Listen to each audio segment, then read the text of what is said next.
Dito na tayo sa Balanga City Wetland and Nature Park. Ito tayo doon. Ito yung mga nakikita nyo lang sa internet. Ganda o, palaisdaan. Nung bata ako, nabotas ganyan eh. Yung isla, may kaming isla, isa nabotas.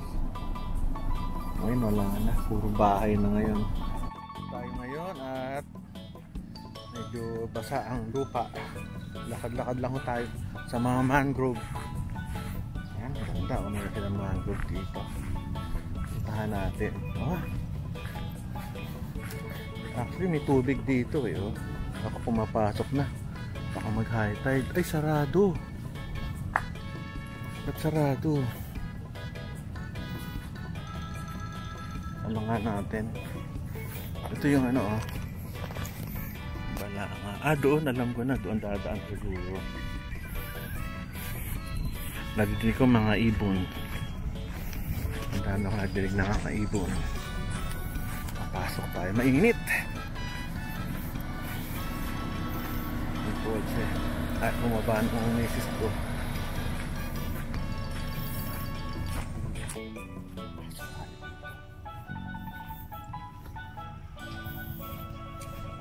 Sa likod ko, ito yung famous na ano lang. Pag pala high tide, may tubig dito. Buti nyo, wala. Pasok tayo. Bukas ba? Bukas. Ay, sarado. Saan tayo nakapasok? Sarado.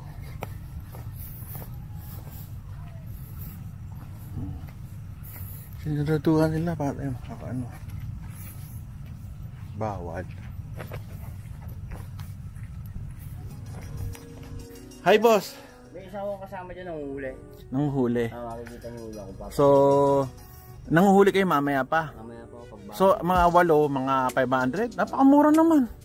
Mura ng uwi sa amin. Hindi naman mo kasi galing ng fish pond na ano yan, mga nakakawala na. Oo.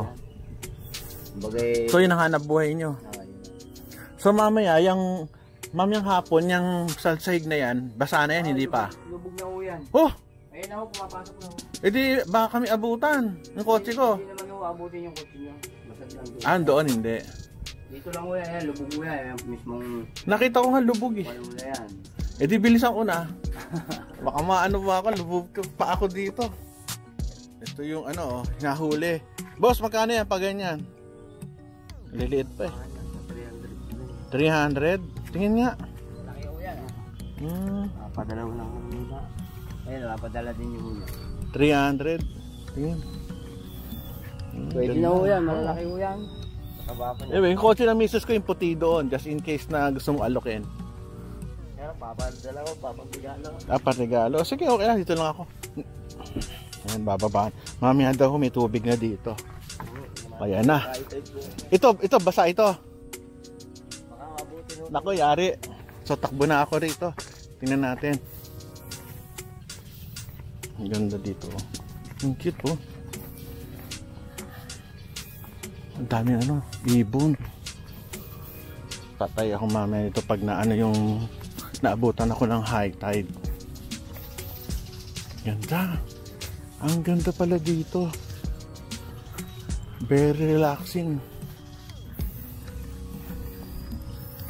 Ang ganda. Malayo.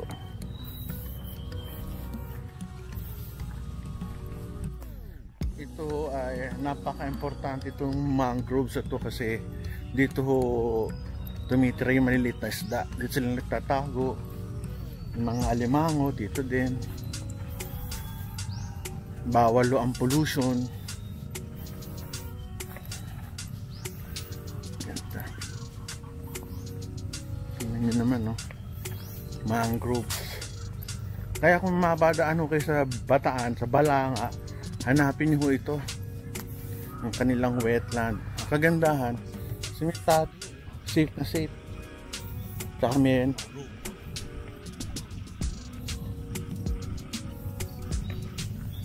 pero walang yata ah. Pero masarap maglakad. Maputok siya sa likod. Ito. Pero malayo ah.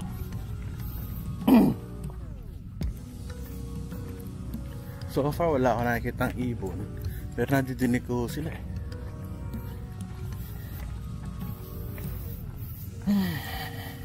Ikot-ikot.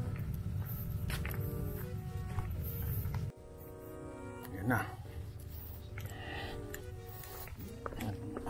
Bilisan na natin at baka tayo maagahan ng baha. Ito yung makikita nyo, oh. Bahay. Ay, may tubig na dito.